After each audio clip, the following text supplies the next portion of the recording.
Assalamualaikum warahmatullahi wabarakatuh. Ila hadratin Nabil Mustafa Rasulillah sallallahu alaihi wasallam wa ala ikhwanihi minal anbiya wal mursalin wal awliya wasyuhada wasyolihin wal malaikatil muqarrabin. Khususan sanif handal kitab Syekh Abdul Asy'arani wa khususan Mbah Syah Mahfud wa masyayikh wa khususan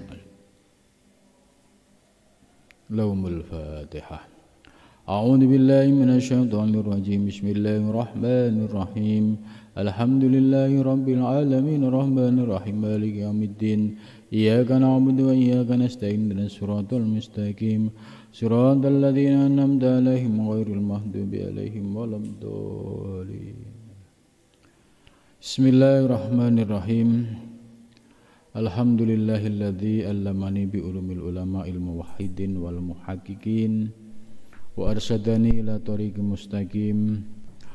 Wassalatu wassalamu ala sayyidil wujud wal arwah nabiyyina Muhammadin sallallahu alaihi wasallam alladzi jari'ah wa tariqah wal haqiqah wal ma'rifah wa ala alihi wa sahbihi ajmain amma ba'du.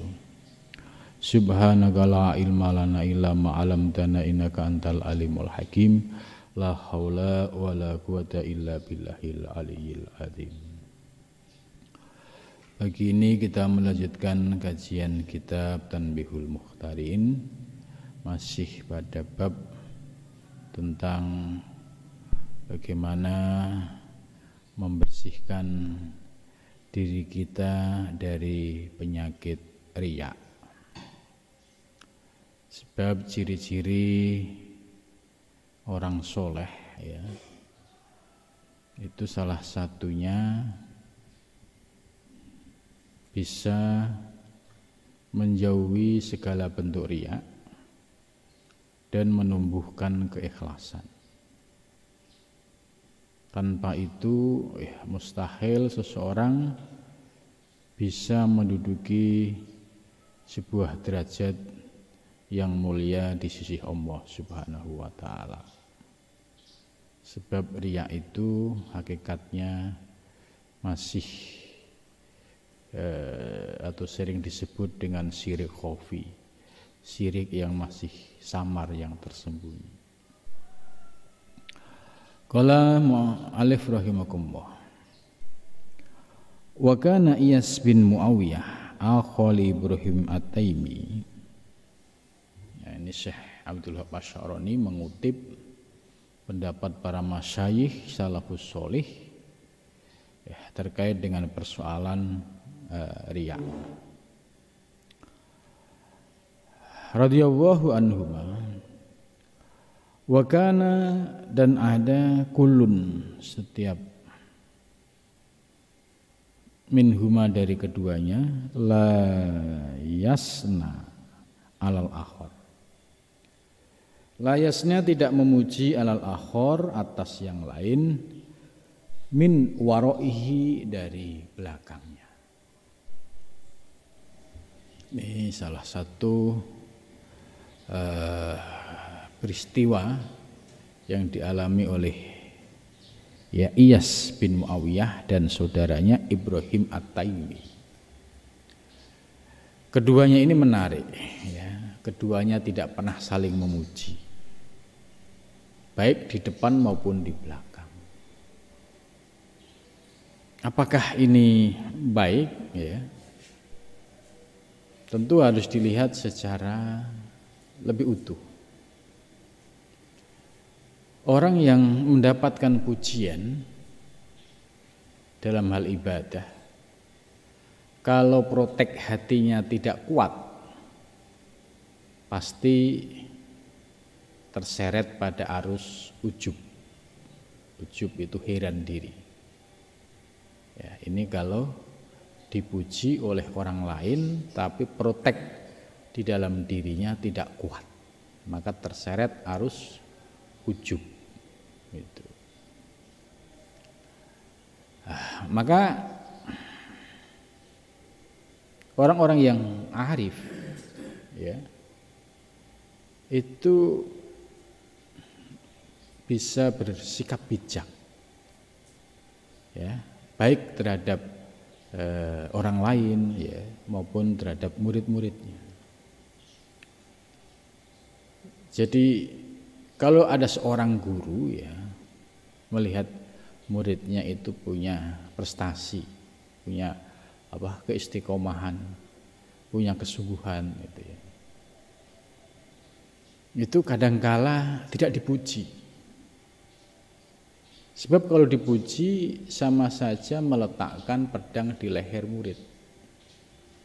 Tadi yang sudah saya sampaikan, kalau dipuji tapi protek hatinya tidak kuat, itu pasti akan tergorok oleh arus ujub. Ujub itu terus GR gitu. Merasa saya hebat ya, merasa saya nggak ada yang ngalahin. Nah, itu dialog-dialog batin seperti itu sering muncul. Manakala penyakit-penyakit riya, ujub masih bersemayam di dalam diri kita. Di dalam kitab Al-Hikam itu para salafus soleh kalau dipuji itu justru sedih, ya, justru sedih.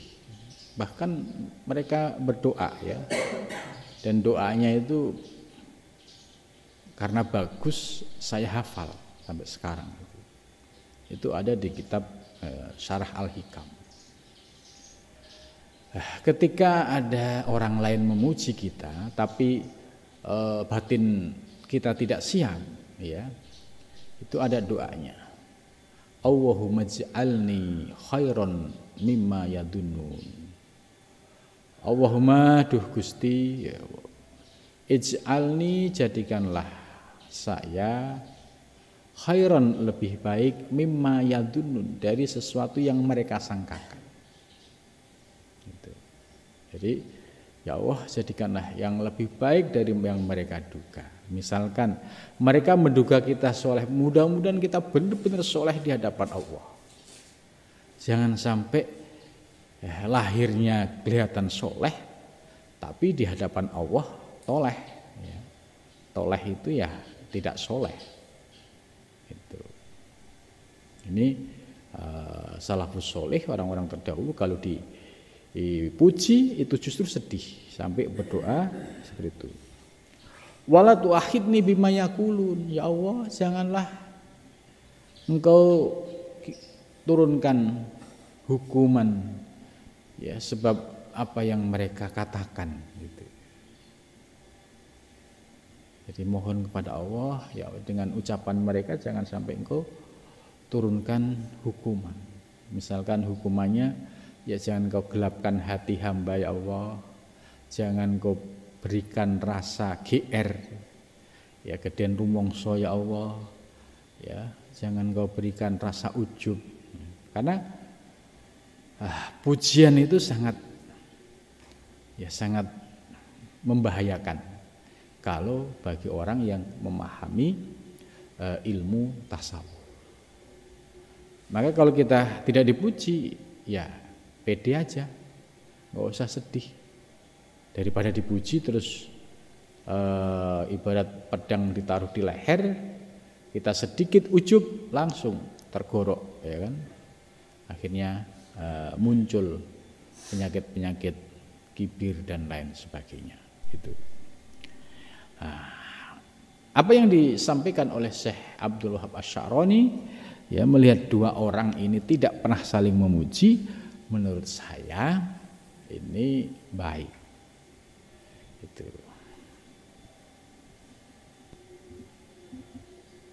Nah, orang yang tidak mengenal ilmu tasawuf ya, ini bahayanya. Setiap kali mendapatkan pujian, itu langsung GR, langsung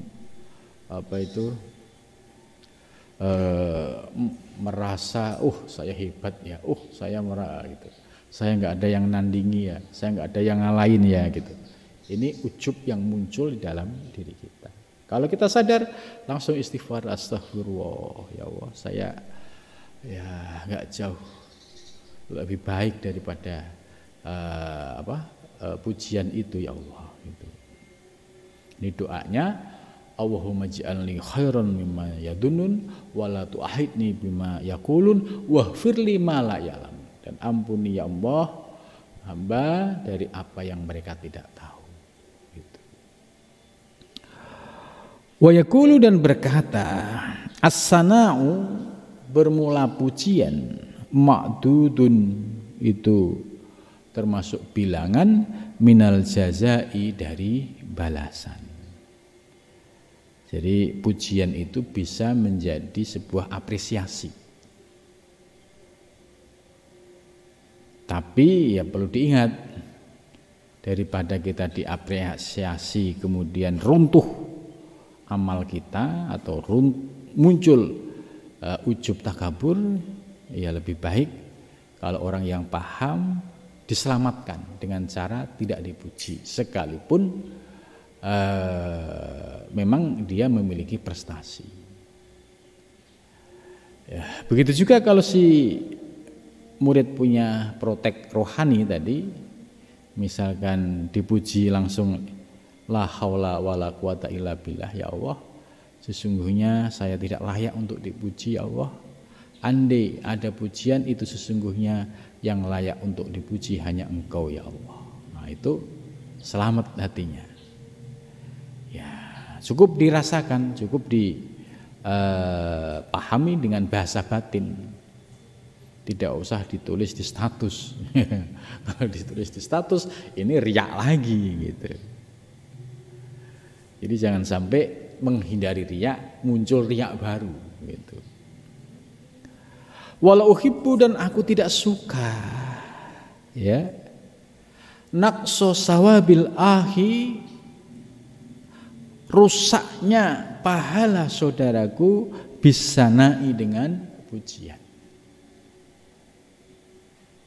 Ya, alaihi atasnya, bainan nasi antara manusia. Ya.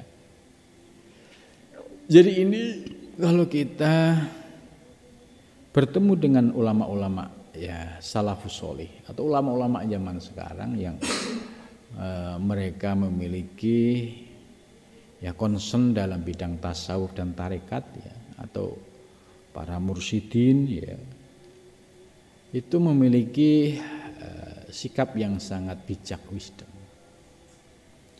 Jadi jangan sampai ya murid yang masih awam ya melaporkan soal prestasinya gitu, kemudian berharap dapat apresiasi pujian, ternyata gurunya tidak muji, ya, itu sesungguhnya kebaikan buat murid. Sebab dia ujub dengan prestasinya itu sudah satu penyakit. Kalau ditambah pujian, ya, semakin rusaklah semuanya. Gitu. Nah, ini penting sekali. Jadi kalau ada seorang guru yang bijak, ya, andai tidak memberikan pujian, itu justru kita berterima kasih. Sebab belum tentu kita kuat menerima pujian itu kalau tadi yang saya sampaikan, protek rohani kita tidak kokoh, tidak kuat itu. Tapi kalau orang awam, orang yang nggak ngerti ilmu tasawuf dan bahayanya pujian gitu, maka yang dicari hanya pujian. Ya, yang ditunggu, yang dicari hanya apresiasi, pujian. Padahal itu dari sisi ilmu tasawuf ya membahayakan dalam diri seorang salik atau seorang ahli thariq. Wakana dan ada siapa Al-Antoki, ya, Al-Antoki itu adalah Ahmad bin Asim. Al-Antoki itu nisbah ya dari Ahmad bin Asim. Abu Abdullah bin Zahid Al-Wa'id itu. Radhiyallahu anhu, yaqulu berkata siapa Al-Antoki, man talabal ikhlas fi a'malihi adh-dhahirah, ya, man barang siapa talaba yang mencari siapa man al-ikhlaso ikhlas fi a'malihi dalam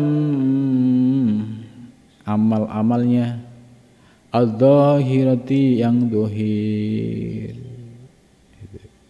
Barang siapa yang mencari ikhlas di dalam amal-amalnya yang bersifat dohir, wahwa dan bermula dan bermula orang tersebut yulahidu ingat al-khalqa makhluk biqalbihi dengan hatinya itu. Faqad roma, maka sungguh dia telah melempar atau membuang ya mahala, yaitu pondasi atau penopang. Jadi ini menarik. Barang siapa yang ingin mencari ikhlas di balik amal-amal dohir yang dia lakukan, kemudian dia hanya di dalam hatinya itu melihat kemakhlukan, itu padahal dia nggak ngomong, cuma hanya melihat itu dari sisi kemakhlukan. Maka hal ini sama saja dia telah melempar sebuah pondasi yang kokoh. Mau tidak mau kalau pondasinya itu terlempar, pasti akan ambruk. Artinya begini, barang siapa yang mencari sebuah amal itu ikhlas, maka solusi yang paling sederhana, lupakan makhluk. Jadi lupakan makhluk. Yang diingat siapa? Allah. Contoh misalkan kita beramal terkait dengan masalah sosial. Ya. Kita bisa membantu orang, bisa membantu tetangga. Itu jangan sekali-sekali kita muncul lintasan diri kita bisa membantu. Kalau kita terlintas yang bisa membantu adalah diri kita, melupakan Allah, ini oleh mu'alif, oleh kalimat tadi sama saja kita itu mencabut pondasi sebuah amal. Kalau itu tercabut berarti pasti ambruk. Jadi perlu diingat kalau kita berbuat amal, ya baik itu amal sosial, yang diingat dulu Allah. Misalkan diberikan rezeki lebih, ingat alhamdulillah ya Allah, Engkau telah memberikan rezeki, kemudian dengan anugerahmu juga kami diberikan kemudahan untuk membagikan. Nah ini hatinya lebih terprotek karena sejak menerima kemudian memberikan itu semua dikembalikan kepada Allah. Ini lebih aman, lebih safety. Begitu juga dalam ibadah mahdhoh. Ya. Kalau dalam ibadah mahdhoh yang dilihat kok diri sendiri, yaitu kemakhlukan. Ya, misalkan dia sudah sholat bagus, istiqomah. Kemudian yang dilihat dirinya, wah saya ini luar biasa ya.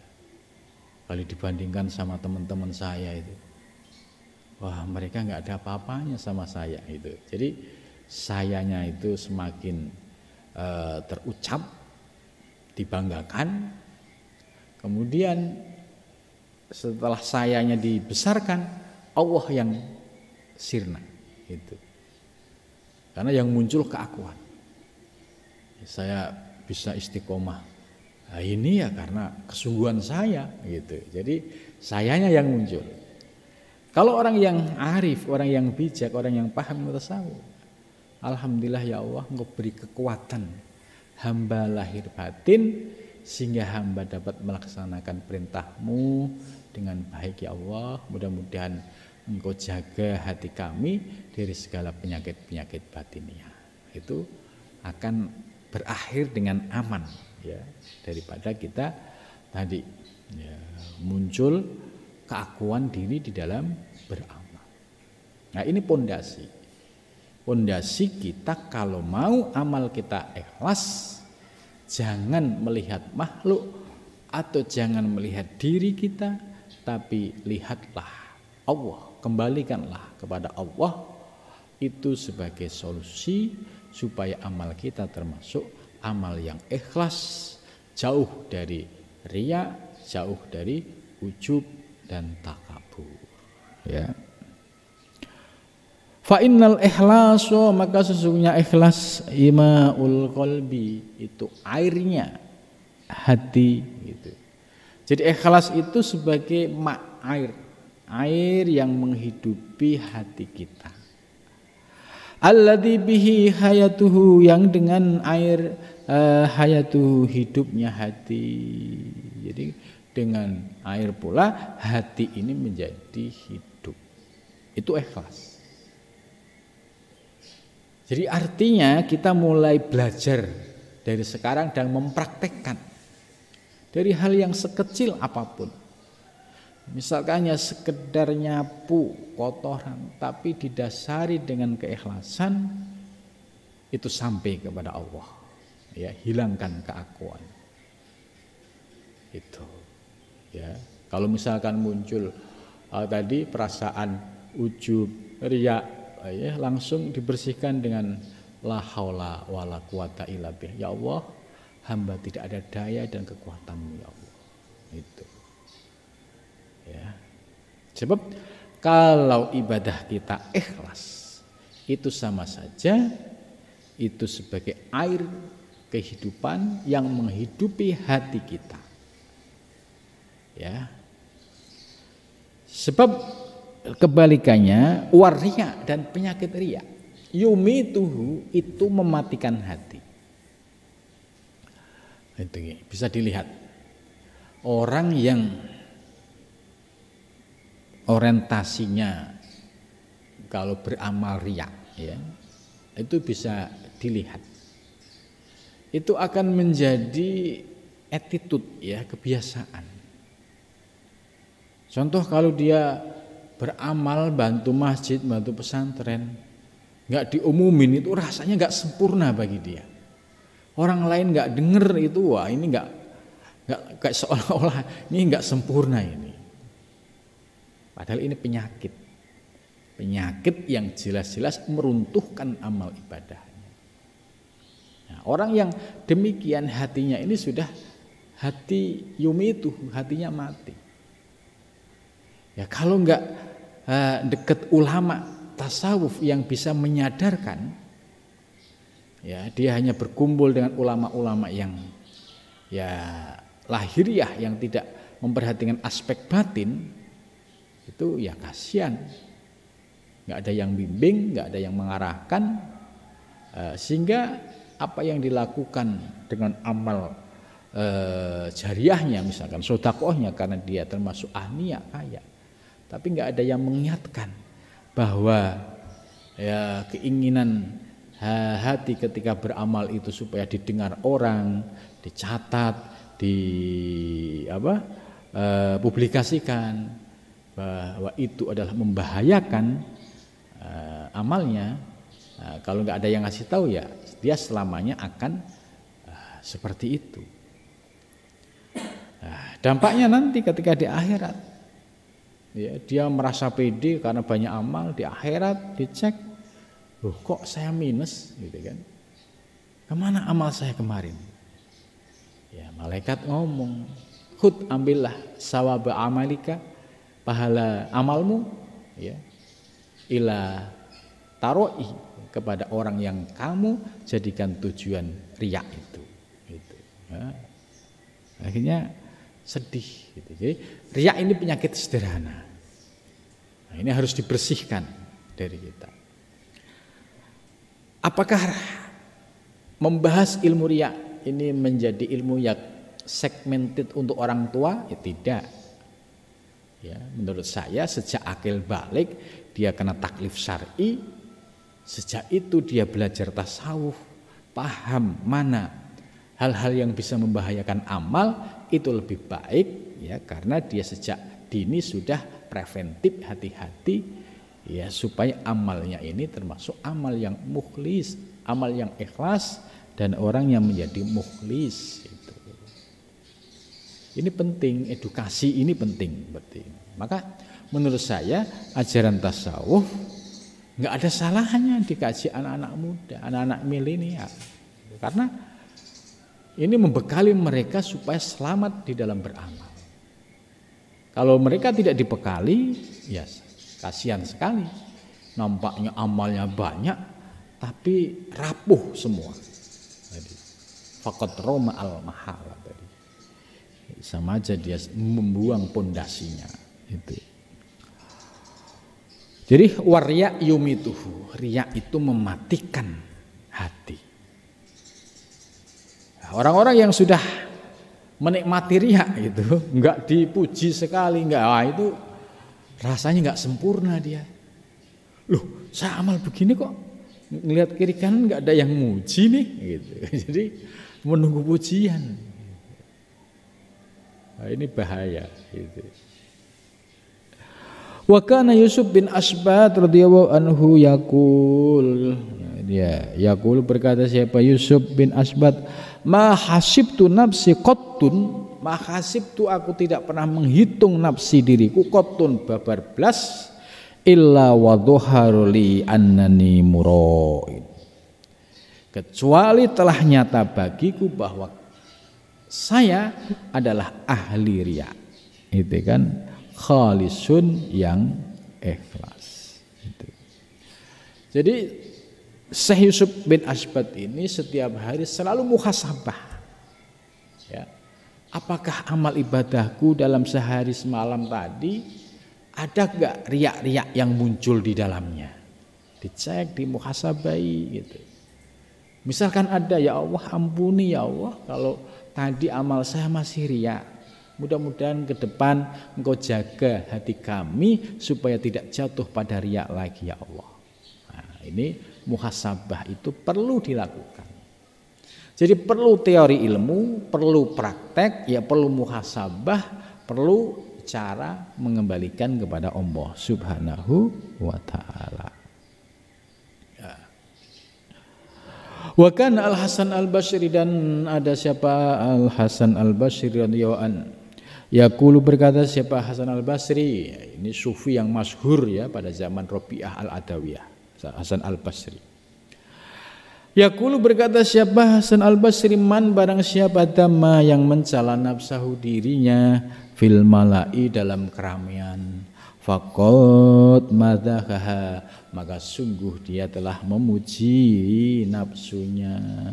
Itu. Jadi kalau ada orang ya kok mencela dirinya, tapi mencelanya itu dalam tempat ramai supaya orang lain tahu, ini repot juga gitu. Aduh, saya ini kan ya seorang hamba yang hina, yang fakir gitu kan, di hadapan orang banyak. Ya, ini sesungguhnya dia memuji dirinya gitu. Kan agak problem ya. Dia nampaknya mau bersikap tawadhu gitu ya. Wah, apalah arti saya kan orang bodoh gitu. Padahal sesungguhnya dia ini meningkatkan mutunya gitu. Jadi merendahkan diri untuk menaikkan mutu gitu. Nah, ini nggak boleh cara itu. Jadi merendahkan diri seolah saya hamba yang fakir. Nah, sebenarnya supaya disebut, wih dia tawadhu bener ya gitu. Nah, ini oleh Hasan sesungguhnya dia ini sedang memuji dirinya. Nah, bagaimana supaya kita aman? Jangan lakukan itu. Kalau mencela diri, celalah dirimu dalam kesepian. Cukup dirimu dengan Allah, muhasabah, ya. Tidak ada orang lain. Tapi kalau mal dalam tempat ramai, kemudian supaya orang lain tahu, ternyata itu bapak itu tawadhu bener ya gitu kan. Padahal dia padahal modus ya. Kalau ketemu orang-orang yang ahli tasawuf, yang orang yang hatinya sudah bersih, akan dikatain modus saja gitu. Karena terbesit lintasan yaitu merendahkan diri untuk menaikkan mutu supaya ya subhanallah ya, orang tokoh sehebat itu kok masih tawadhu gitu. Nah, ini bahaya. Ini kriwil-kriwil istilahnya penyakit kayak begini ini semakin lembut ya bagi orang yang bersih hatinya semakin terdeteksi. Tapi kalau orang yang hatinya agak keras ya itu enggak deteksi kayak begitu agak sulit karena tadi hatinya yumituhu, hatinya sudah mati karena sudah dipenuhi dengan virus-virus riya tadi ya.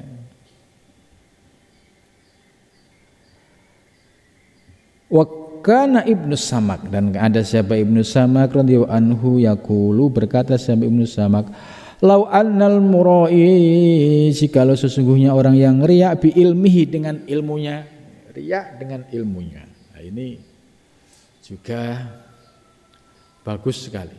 Kita sama saja dikasih warning, dikasih pencerahan sebab kita posisinya sedang mencari ilmu. Ya, jangan sampai kita terjebak, terseret pada arus ujub dan riya tadi. Lau annal murai jikalau ada orang yang riya bi ilmihi dengan ilmunya wa amalihi dan amalnya itu. Jadi riya dengan ilmu ya. Contoh, Masya Allah gitu ya saya ya, menikmati betul ilmu tasawuf, ilmu hakikat gitu. Itu ditulis di status supaya orang lain tahu bahwa saya ini sedang belajar ilmu tasawuf. Lah, munculnya keinginan ditulis dalam status itu berarti kan pengen dilihat orang. Lah itu namanya sudah mulai disebut murai bi ilmihi. Dia riya dengan ilmunya. Wa amalihi dan prakteknya. Dia sudah mempraktekkan gitu. Mempraktekkan ilmunya supaya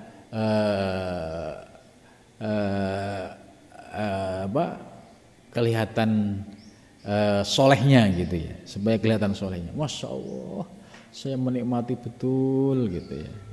Gitu. Jadi kalimatnya halus gitu, tapi sesungguhnya ujung-ujungnya itu ujub takabur. Gitu. Masya Allah, saya menikmati ya nikmat indahnya ilmu gitu.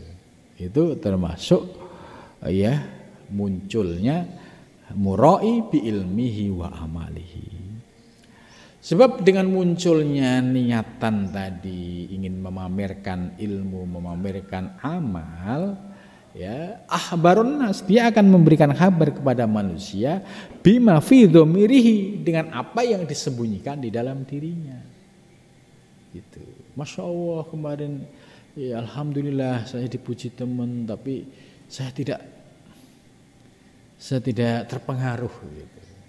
Jadi ini kan sudah dirasakan, tapi kemudian dipublis supaya orang lain tahu. Lah ini penyakit ini sudah bagus, kemudian ahbarun nas bima fi dhamiri, orang lain supaya tahu apa yang tersembunyi di dalam dirinya. Padahal sudah bagus gitu. Lama ketuhu niscaya membencinya wasafahu, dan dia mengolok-ngolok alaihi atasnya itu. Wa kana Ibrahim bin Adham yaqulu la tas'al akhaka, la tas'al, jangan kamu bertanya akhaka saudaramu an syamihi, ya, dari puasanya. Nah, ini terkait dengan puasa. Kamu puasa enggak? Ya, jangan ditanya.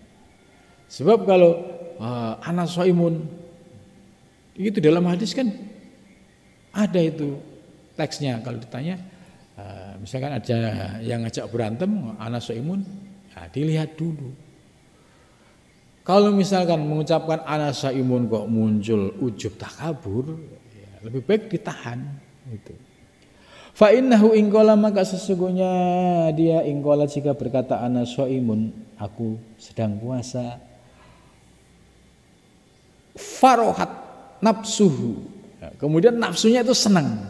Wah, supaya mereka tahu kalau aku ini ahli puasa Senin Kemis gitu kan, misalkan. Hatinya itu senang kalau apa yang dia lakukan itu disampaikan, kemudian orang lain tahu gitu. Ini bahaya. Bahaya kalau mengucapkan ana shaim kemudian muncul ujub tadi. itu oleh Syekh Ibnu Adham, ya lebih baik ya ditahan aja atau dikatakan ya, kamu puasa enggak? Misalkan kalau dijawab enggak tapi hati selamat ya enggak apa-apa, enggak supaya enggak ujub. Ya. Tapi kalau menjawab ya ana shaim, nah itu dilihat juga. Kalau jawaban itu membuat kita ujub ya ditahan. Kalau tidak kita protek ya semata-mata untuk memberi kabar supaya enggak salah salah dugaan atau suudon ya sampaikan saja. Yang penting bisa memprotek hati. Wa in qala innahu ghairu shaim, dan jikalau dia berkata tidak puasa, hazinat sedih gitu. Nafsuhu dirinya gitu. Nah, ini menarik. Wakilahuma, dan keduanya min alamati riya, termasuk tanda-tanda riya gitu. Jadi menurut Ibrahim Ibn Adham, kalau ada orang berpuasa kemudian dia menyampaikan ana shaimun, aku nih puasa, dilihat. Kalau dia mengucapkan ana shaim kok kemudian muncul lintasan seneng banget nafsunya itu, atau dia mengucapkan aku enggak puasa tapi dia ada perasaan sedih, nah itu masih masuk ya pada arus riya gitu. Karena ada kesedihan ketika tidak diucapkan, ada kebanggaan ketika diucapkan supaya orang lain tahu bahwa saya ahli puasa gitu. Bagaimana kalau puasa wajib Ramadan? Ya, kalau kita sudah mapan ilmunya ya ngomong ana shaimun ya tanpa beban, tanpa ada indikasi itu kalau bisa ya lebih bagus. Tapi yang enggak boleh itu tadi munculnya lintasan-lintasan yang merusak amal ibadah kita. Wa fi dzalika, dan pada masalah tersebut fadhihatun lil mas'ul, itu akan menjadi masalah bagi orang yang ditanya. Maka kita juga jangan suka iseng. Kalau tahu sudah temannya itu puasa gitu kan, ya jangan terlalu banyak ditanya gitu. Wa itla'u ala auratin, dan menampakkan atas aurat minas sa'ili, dari orang yang bertanya. Gitu. Ya, ini kalimat-kalimat bijak dari para salafus soleh, ini menjadi rujukan para salik ya kita semua di dalam ya beribadah atau bermuamalah supaya amal kita selamat lahir batin, sehingga amal kita termasuk amal yang ikhlas. Amin ya rabbal alamin. Sampai di sini. Assalamualaikum warahmatullahi wabarakatuh.